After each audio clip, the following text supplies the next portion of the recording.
Je m'appelle Bill François, je suis biophysicien, naturaliste et écrivain. Dans cette table ronde autour des océans, on a surtout parlé de comment faire connaître et aimer l'océan au grand public, à la fois en sensibilisant, en faisant vivre des émotions au travers de divers médias artistiques, scientifiques, etc., mais aussi en rapprochant les gens de l'océan. Parce que c'est lorsqu'on vit des expériences sensibles avec les créatures marines, par exemple, qu'on va vraiment susciter des vocations pour les protéger. Il vaut mieux quelques ambassadeurs passionnés que des milliers de gens sensibilisés qui vont signer une pétition. Il faut les deux, mais l'idée de susciter des vocations, à mon avis, est extrêmement importante.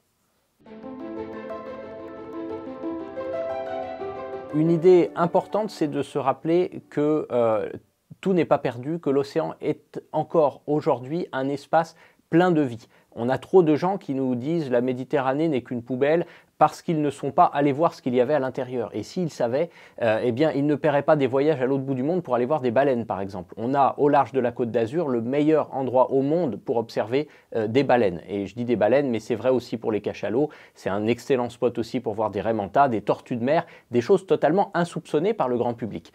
En bas de chez nous, à partir du moment où on vit ces expériences, où on se rend compte que ça existe, on comprend qu'il y a quelque chose à protéger, que ce n'est pas perdu et qu'au contraire, il y a énormément de beauté et de merveilles à faire vivre et revivre.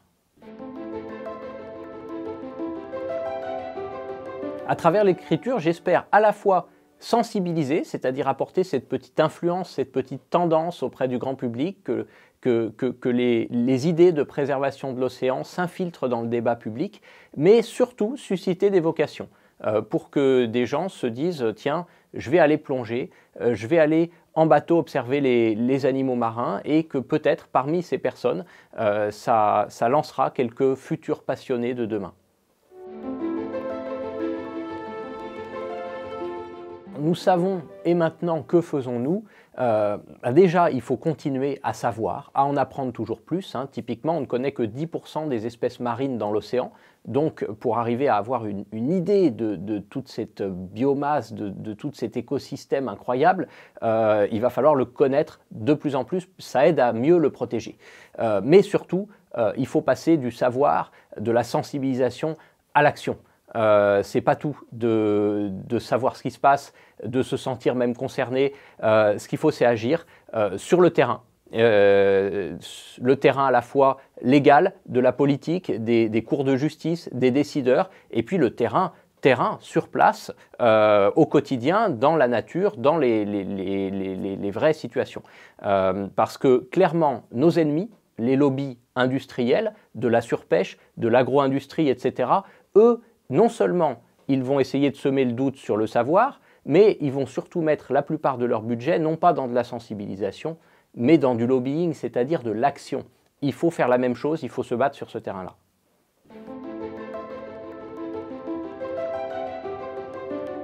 Je pense qu'on voit trop la nature comme quelque chose du passé qui est en train de disparaître, et pas comme une solution pour l'avenir, comme un monde avec lequel on va pouvoir tisser des nouvelles alliances et vivre différemment à l'avenir. Notre rapport au passé et à l'avenir est vraiment primordial dans la façon dont on considère ces questions de l'écologie, à mon avis. On me demande souvent si je suis optimiste ou pessimiste, par exemple. Je préfère répondre ni l'un ni l'autre, parce que l'optimisme, eh ben, ça suscite l'inaction, parce que si tout va bien, pourquoi agir?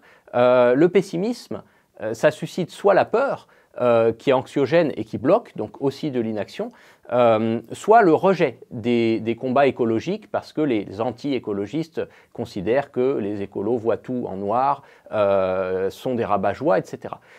Mais le problème, pourquoi c'est comme ça? C'est parce que l'optimisme, comme le pessimisme, ça se place dans le futur, qui est quelque chose qu'on ne connaît pas. Sur lequel on n'a pas de preuves tangibles, donc sur lequel on peut dire à peu près tout et n'importe quoi. Moi, je préfère me placer dans le présent et dans le passé, qui sont factuels, observer ce qui s'est passé, regarder ce qui se passe aujourd'hui, ne pas dire on a des prévisions de ceci, de cela, bon, il faut le dire évidemment, mais ne pas se focaliser là-dessus, mais plutôt dire voilà où on en est, telle espèce a décliné de temps jusqu'à aujourd'hui, mais on a aussi moyen d'inverser la tendance, etc. Donc se placer dans le présent, dans le passé, pour inventer évidemment le futur.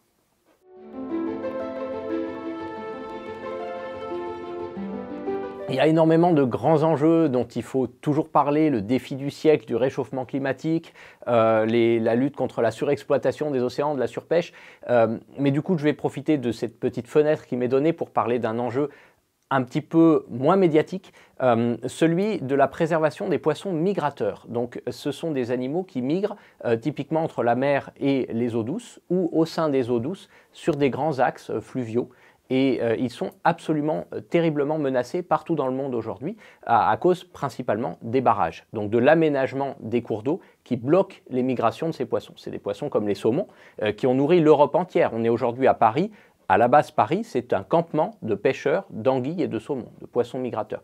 Toute même la matière organique, le bois, les forêts, les écosystèmes d'Europe du Nord se sont construits sur les arêtes des saumons qui venaient se reproduire après l'ère glaciaire et qui amenaient leur matière organique de la mer vers les rivières.